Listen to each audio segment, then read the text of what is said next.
નમસ્કાર દર્શક મિત્રો, હું છું જયકુમાર.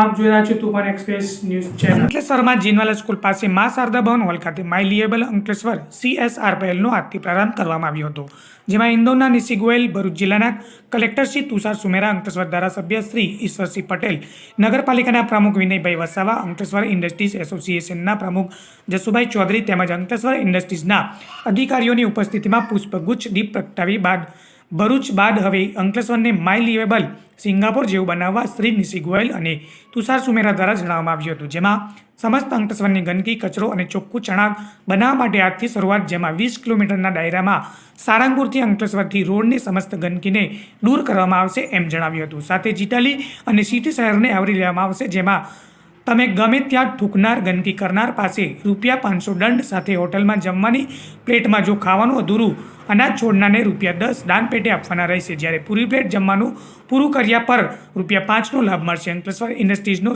સહસહયોગ સાથે આભાર માન્યો હતો, જેથી અંકલેશ્વરની જનતાને ખુશીઓના સમાચાર છે. જ્યારે સમસ્ત કામપાર જો પડશે તો ખુશખુશાલ અનુભવશે. ત્યારબાદ આમોદ તેમજ જંબુસરમાં પણ આ કામગીરી હાથ ધરવામાં આવશે. રિપોર્ટર જયકુમાર, અંકલેશ્વર.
મીટર જેટલા એરિયાને આવરી અને એની અંદર પ્રોફેશનલ એજન્સીસથી 3 ટાઈમ્સ સફાઈ થશે. સાથે અહીંયા પેનલ્ટીઝ એન્ફોર્સ કરવામાં આવશે, એટલે કે ન્યુસન્સ ચાર્જીસ એન્ફોર્સ કરવામાં આવશે. એને લગતે સાથે કલ્ચરલ ઇવેન્ટ્સ કરવામાં આવશે અને એક લાઈવ, લિવેબલ અને લવેબલ સિટી અંકલેશ્વર બનાવવા માટે પ્રયત્નો હાથ ધરાનાર છે. હું આપના થકી નાગરિકોને ખાસ વિનંતી કરું છું કે ચાલો આપના સિટીને એક સ્વચ્છ શહેર બનાવીએ, જીવવા લાયક શહેર બનાવીએ અને માણવા લાયક શહેર બનાવીએ.